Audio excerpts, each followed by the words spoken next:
there are moments when reality hits home in a way that it cannot be ignored. The story of BLM activist Sasha Johnson, shot over the weekend nearly 1 year after George Floyd's death, is one of those moments. 27-year-old Sasha Johnson, leader of a group called the Taking the Initiative Party, which is similar to Black Lives Matter, was at a party herself in London very early on Sunday morning. Witnesses say just before 3 a.m., a rival gang opened fire on that party. Sasha Johnson was shot in the head. Johnson is reportedly clinging to life at a local hospital. Johnson has pushed for white people to be enslaved, a national registry of people her organization deems racist, and of course, defunding the police. And therein lies the ultimate irony in this sad story, one that cannot and should not be ignored in London or right here at home. A left-wing activist with a political motive filled with rage against police, a woman whose actions are doing the exact opposite of what is intended, a woman whose rhetoric makes black neighborhoods more dangerous by diminishing their police forces. That woman is hit by a stray bullet, likely fired by a gang member. Think about that. Here's some of the media coverage. Tonight, though, she is in a critical condition in hospital after being shot in the head. This marquee, the scene of a party at the weekend in South London, now the focus of a police investigation into the shooting.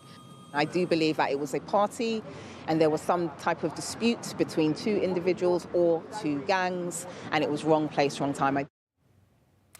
Sasha Johnson's group, as well as Black Lives Matter, are directly responsible for an extraordinary acceleration of black deaths in inner cities, this kind of crime. Their rhetoric leads to the kinds of shootings that put Sasha Johnson herself in the hospital fighting for her life. You know the story. Cops are under attack, criminals are emboldened, homicide rates are skyrocketing. We're seeing it all over this country. We've had a full year of trying it their way, watching leftist cities descend into hell.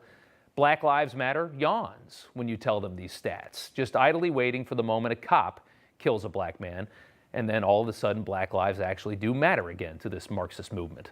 According to Axios, at least 20 large U.S. cities have reduced their police budgets in some form, adding up to some $840 million. Spineless city leaders who literally care more about being fashionable and accepted by the far left than they do about the number of people who are murdered in their city. Welcome to liberal politics. The data speaks for itself. Crime is up all over the country, and it's been priceless to watch many left-wing mayors have to flip and refund the police when they see their poll numbers start to slide, of course. More inner-city residents killed won't inspire any change, but the loss of the next election sure will. Look at New York City. In June of last year, even as shootings were spiking during our summer of hell, Bill de Blasio proposed a $1 billion budget slash to the NYPD, and de Blasio got to bask in the warmth of praise by some of the dumbest members of society that supported the move, but then quickly reversed course on those cuts. He had to. What choice did he have? Month after month, the city reports startling increases in crime. The latest numbers, crime rose by 30.4% in April 2021 compared to April 2020.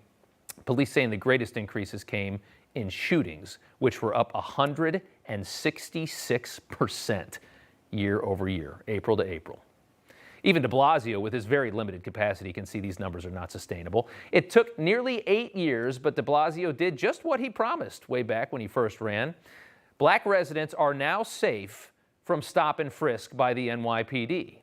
They just have to dodge bullets on their way home from the grocery store. I guess that's the trade-off everybody wanted.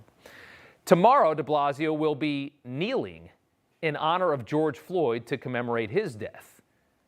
Think about that, optically, kneeling, assuming the same pose of the cop who was charged in Floyd's death. Again, it's Bill de Blasio. Nobody's surprised when he does something stupid. It happens all the time.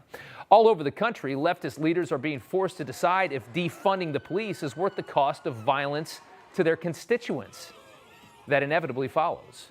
The fact that that's even a hard decision to make tells you just how pathetic the discourse in this country is right now. The Democrat Party is listening to crazy people spouting insane ideas because the crazy people are screaming racism, and Democrats don't know how to say no to anything that is attached to that word. In LA, defunding the police was a hugely popular idea, the latest trendy thing in Hollywood, right? But according to the New York Times, city leaders embraced the message by agreeing to take $150 million away from the LAPD, about 8% of the department's budget. The city last week agreed to increase the police budget to allow the department to hire about 250 more police officers. The increase essentially restores the cuts that followed the protests. This is what happens when you have idiots running your city, and that's the case in most blue cities. It took Los Angeles, think about this, it took LA about a year to figure out that more people dying is bad. At the national level, our leaders in Congress have been working to pass a national police reform bill. Republican Senator Tim Scott had one last year, of course, but obviously Democrats couldn't have a reform bill that was written by a Republican, so they couldn't go for that. Police reform really doesn't matter, right? The politics of police reform does. And they're going to miss the deadline that President Biden set for them on that. And that's a big blow for the Biden race-obsessed administration. The Floyd family is invited to the White House tomorrow, as you might have assumed. Presumably, Biden was hoping to parade the family in front of the cameras as he signed off on this police reform legislation. Now that's not going to happen. Here's Jen Psaki today. So tomorrow, the president is hosting members of the Floyd family here at the White House to mark the anniversary of his tragic killing. This is going to be a private meeting. He wanted this meeting to be private in order to have a real conversation and preserve that with the family. No, it's private because they don't have a bill to sign tomorrow. That's why it's private. Tomorrow, you're going to hear all about what a hero George Floyd was. The left looks at this man as a martyr, a man who at one point in his life put a gun to the belly of a pregnant woman during a robbery, a man who screamed he had eaten too many drugs and then resisted arrest to the point where he had to be laid on the ground instead of placed into the backseat of a cop car. Again, George Floyd should not have died 1 year ago, but beware of the facts when you watch the 1 year anniversary of his death. This is how your tax dollars are being spent over at PBS. Take a look. In a year of racial reckoning, violence, abuse, and inequities persist.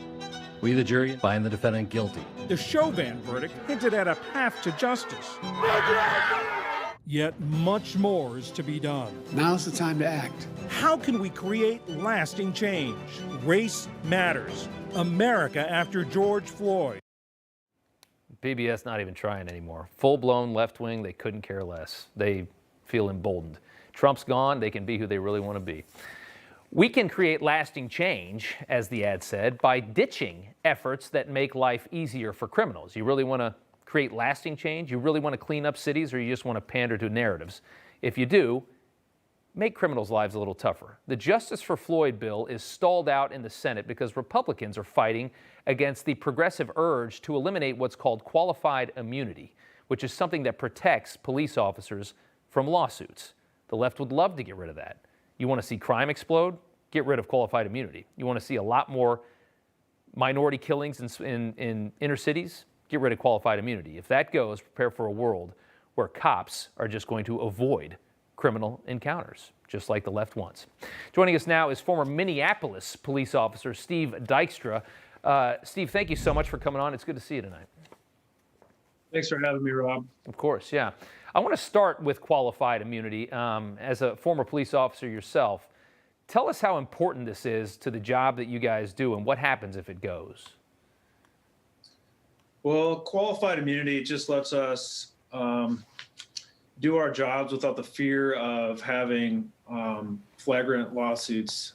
As long as we're acting in good faith in our jobs and following policy, right. We're protected. You were a Minneapolis cop. The night that the precinct had to be evacuated because it was set on fire by rioters, that was a turning point for you, I understand. Can you talk more about that? Yes, sir.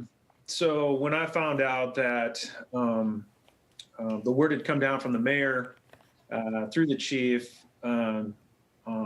to the command staff at the 3rd Precinct to start taking items out, sensitive items, equipment, computers, that sort of thing. When I saw that happening, I said, hey, what is going on here? What are we doing? Mm-hmm. What's the plan? And at that point, it was still daylight. The crowd was still kept back. And I was told, yeah, we're pulling out. We're going to let them have it. The mayor said it was just brick and mortar. So that is insane. I mean, we're watching some of the video here. It's just unbelievable. What is it that you think? I mean, when you hear people talk, you hear politicians. I've heard Cori Bush talk about giving any more money to police is bad.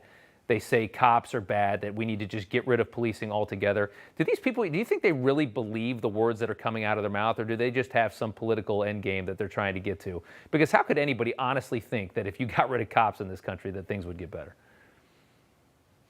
Yeah, I don't know what the end game is. I'll tell you this. I believe that to them, the end justifies the means.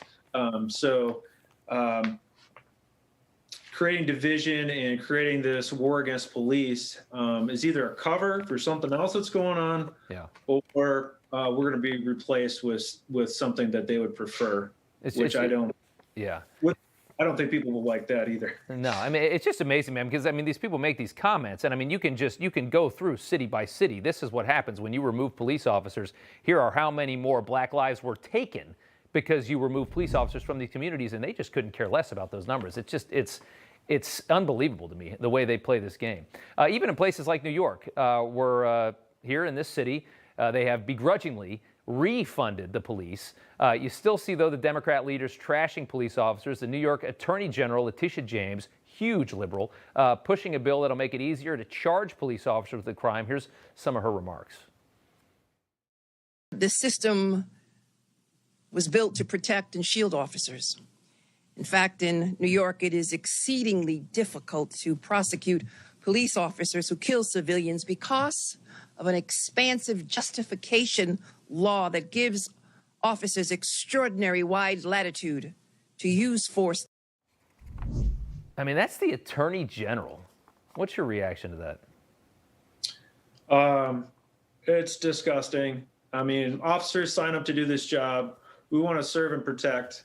Yeah. This kind of rhetoric is completely uncalled for. Your average cop just wants to go out there, do his job, and be a hero, protecting people and stopping bad guys from doing bad things. Yeah. And this sort of rhetoric here, these sort of policies are going to make the good cops go away. Exactly. Yeah. I mean, I don't know. I'm not sure right now, just like you left your department, a lot of others left your department. I'm not sure who is itching to become a cop. You know, who's the next generation of cops going to be? I can't even imagine. It's a scary thought. The president is pushing the George Floyd Act hard, obviously. Here he is at the joint address to Congress last month. My fellow Americans, we have to come together to rebuild trust between law enforcement and the people they serve, to root out systemic racism in our criminal justice system, and to enact police reform in George Floyd's name that passed the House already. Do we have systemic racism in our policing? Rob, let me tell you what's systemic. What systemic is what's happening in all these Democrat-run progressive blue cities. They go after the police. They've been doing it for a long time, probably the last 10 years. And what's happened is the crime rates have spiked. People aren't safe. Businesses are moving out. Right. That's what's systemic, in my opinion. And that's where the actual numbers, if you look at the facts, if you actually look at the statistics, that's where you see the numbers. You don't see it anywhere else except the fact that when you start getting rid of cops, you make places more dangerous and you have more people die in these big cities. And it's just crazy that nobody else can see that on the left. It is unbelievable. All right, former Minneapolis police officer Steve Dykstra. Sir, thank you so much for taking the time. Good to talk to you. Thanks for having me, Rob. Of course. Take care. Yeah. All right, take care. Hey, I'm Rob Finnerty. Thanks for watching. If you enjoyed this video, please join the conversation in the comments below. Don't forget to subscribe, too.